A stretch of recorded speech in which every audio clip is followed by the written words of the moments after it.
Et bien de bonjour à tous, c'est Veni. On se retrouve pour une nouvelle présentation de roster. Et cette fois, je vais vous présenter un roster non pas des Dunedains comme le Gondor, mais des hommes du Nord. Et je vais bien sûr parler de Dale.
Le roster est caractérisé par une séparation entre les trois factions en fait, trois régions qui composent le royaume de Dale. Donc vous avez la ville de Dale avec les unités professionnelles qu'on va retrouver en tier 1 et tier 3 à 4. Vous avez des unités de, de Lake Town, donc la ville qu'on voit dans le Hobbit, qui se fait brûler par Smaug, qui ne seront pas capées. Et vous avez les troupes de Vinland en fait, c'est une région qui est proche des elfes. Et certaines unités ont des armures au style elfique. Voilà. Pas d'unité de mêlée tier 1 pour cette faction, mais Dale est une faction qui se joue à la cavalerie et aux archers, vous allez le voir. Alors, on va commencer avec une unité de javelinier tier 1, donc les Rivermen, tout simplement. C'est une unité de 190 hommes. Comme tous les javeliniers tier 1, ils n'ont pas beaucoup d'armure et ils ne bloquent pas les flèches. Donc attention, ils sont très fragiles, mais ils coûtent pas cher et ils font des dégâts s'ils sont bien utilisés. La deuxième unité, ce sont des archers tier 1, les Yeomen. Une unité d'archers tier 1, les Yeomen, ils sont 190 et ils sont en formation dispersée tout le temps parce qu'ils ne sont pas entraînés. Si vous voulez des archers en nombre en début de... pas très cher en gros, en début de campagne ce sera ça. Pareil, ils ont pas une bonne armure, ils arrêtent pas les flèches, mais ils ont des tirs enflammés pour enflammer les bâtiments, plutôt pas mal. Ils ont une distance de tir, ils peuvent tirer jusqu'à 200, voilà, 200, précision 17, pas très bon.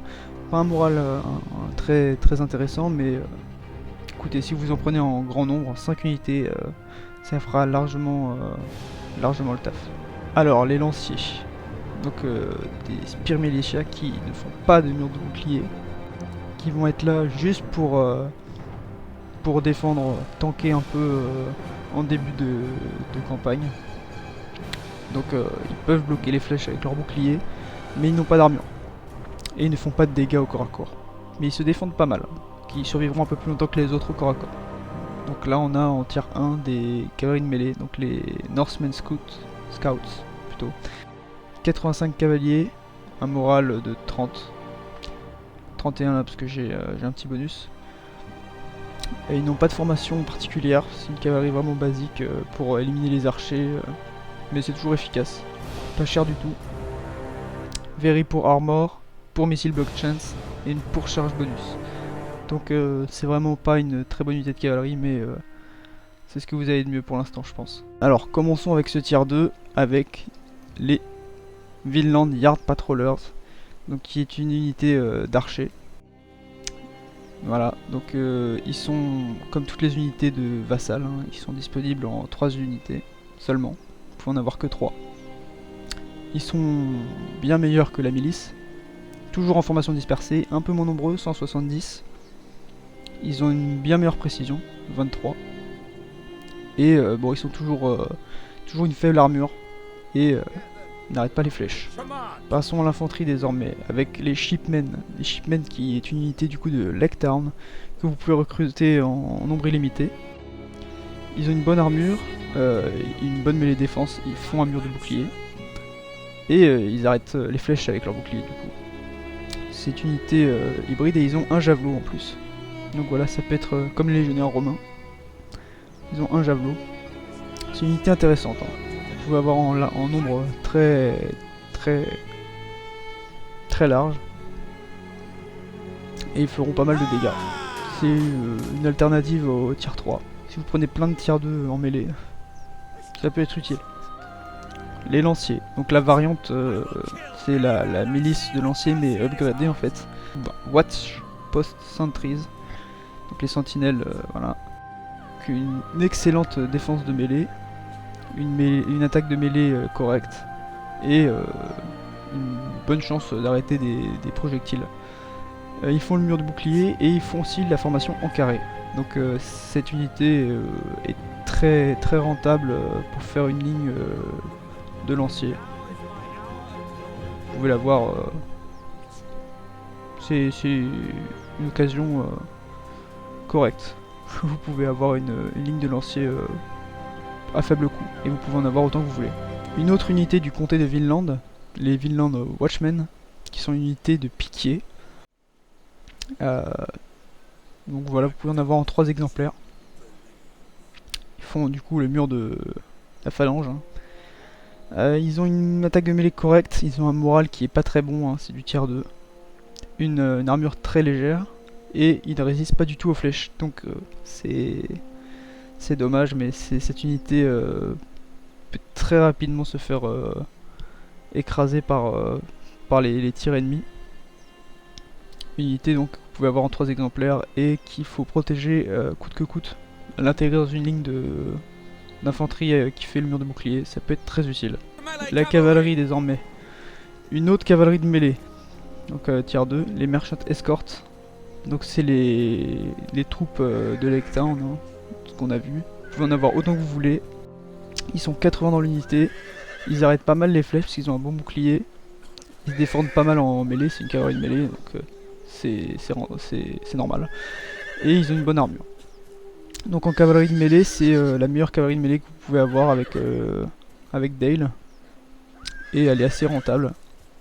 C'est la même que vous aurez chez les nains. Elle a été nerf récemment parce qu'elle était assez forte. Vous mettez quelques chevrons dessus en multijoueur et ça pourrait éliminer une cavalerie et la retenir en attendant que vous flanquiez ailleurs en fait. Elle fait la formation en diamant.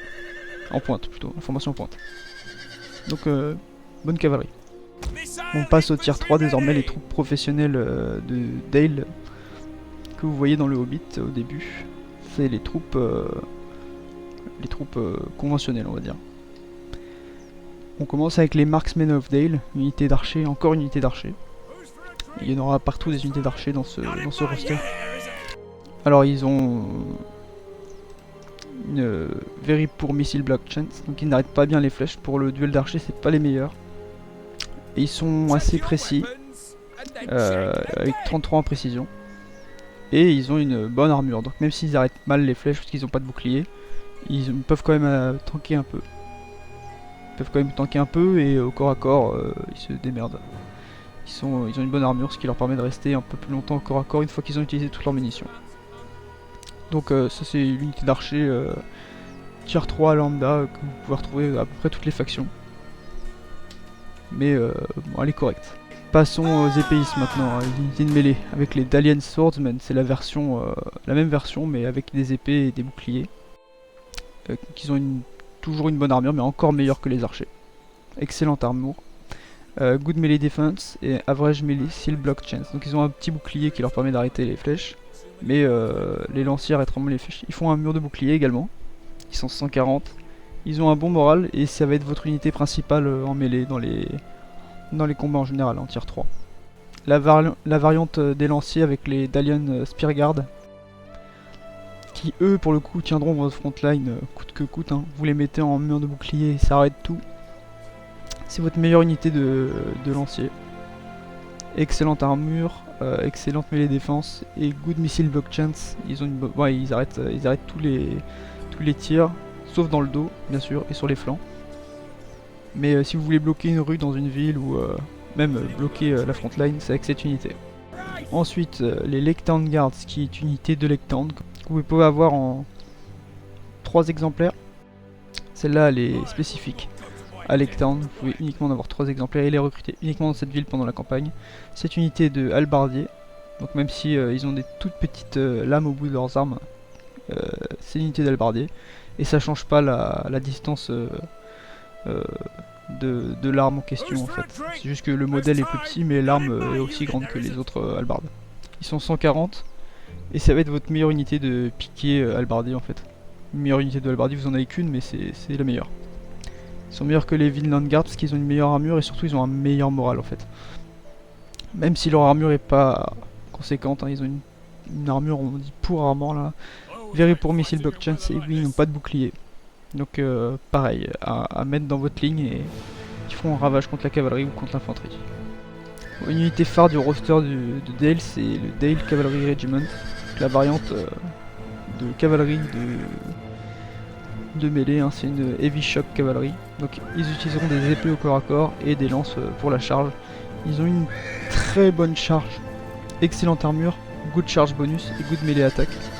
C'est une des unités avec la meilleure charge, il me semble, à ce tir, en tir 3. Et ils perdront contre la cavalerie du Gondor, parce que la cavalerie du Gondor est une cavalerie de lanciers et pas de choc, en fait. Cavalerie de lance.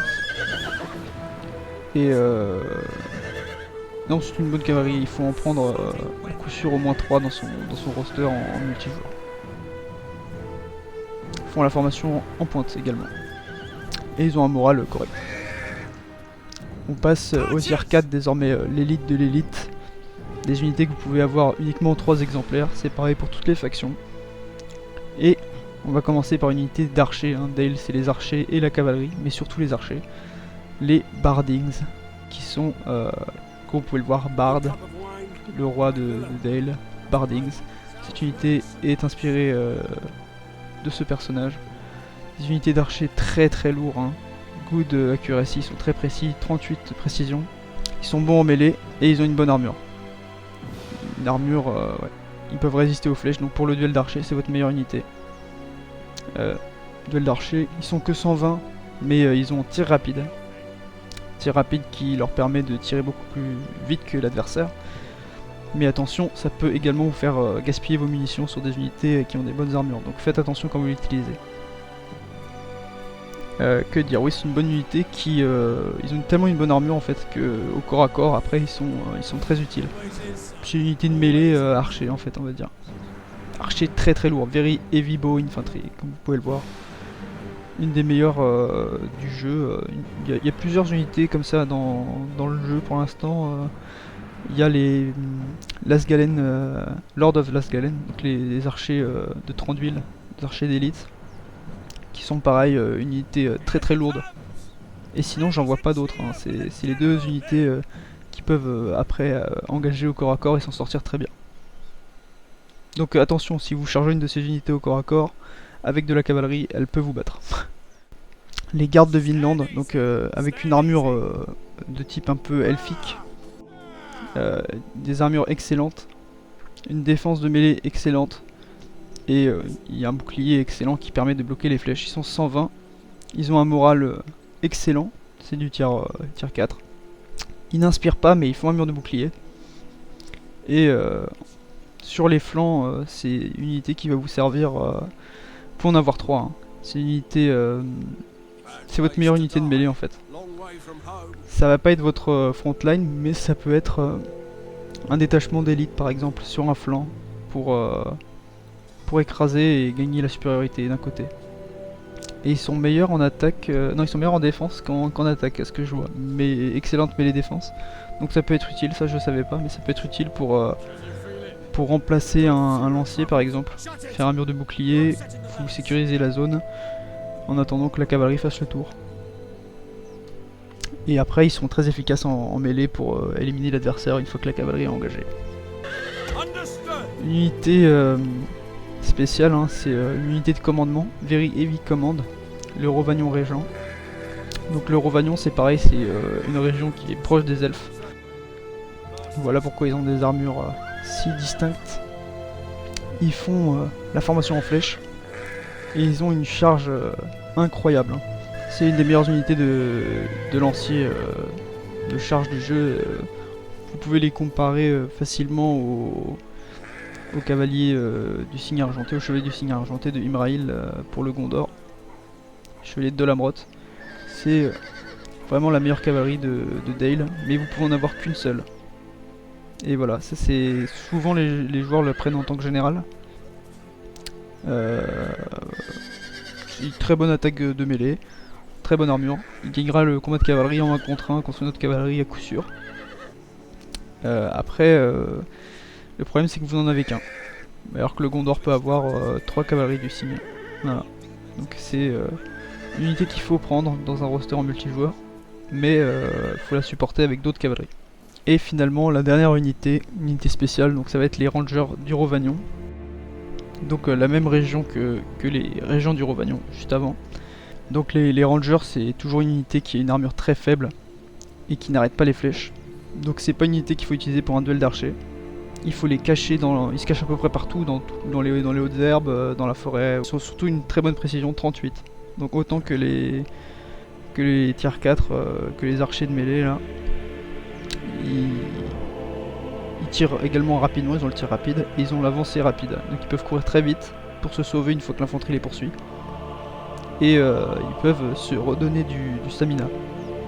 Ce qui vous permet de courir et de tendre des embuscades en fait. De faire une action de guérilla avec et ou en avoir 3. C'est une bonne unité mais elle coûte très très cher. Et elle est très fragile. Donc elle peut être très rentable comme très fragile. Au corps à corps ils sont assez bons également. On peut avoir 44 d'attaque de mêlée, 36 de mêlée damage et 44 de mêlée défense. Ils n'ont pas d'armure, mais une fois qu'ils ont utilisé leurs munitions sur les arrières de l'ennemi, sur une phalange, vous attaquez une phalange de dos et ils les massacreront. Voilà, donc ça c'était le roster de Dale, comme vous pouvez voir. Un très bon roster utilisé surtout des archers dedans et de la cavalerie en nombre, puisque c'est la force du roster. Ce roster n'a pas d'infanterie de choc. Ça va être une de ses faiblesses. Mais vous avez de la cavalerie pour contrebalancer. Il y a également une dernière unité qui est prévue, 2 dernières unités qui sont prévues pour cette faction. Il va y avoir une unité de siège en tier 3 il me semble. Une unité de baliste que l'on voit dans le film. L'espèce de grand baliste qui est sur une tour et qui permet de tirer sur le dragon.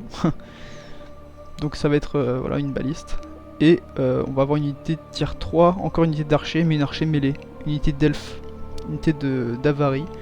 Donc j'ai dit que le Rhovanion et le Vinland c'était des régions qui étaient proches des elfes. Et bah là vous allez directement avoir une unité d'elfes que vous pouvez recruter. Vous pourrez en recruter 3 seulement, mais hybride, mêlée, archer, avec une très bonne armure. Voilà, ça c'était pour le roster de Dale. Je vous laisserai donc la playlist en bas avec toutes les vidéos concernant Rise of Mordor. Le lien du mode dans la description. C'était Veni, portez-vous bien.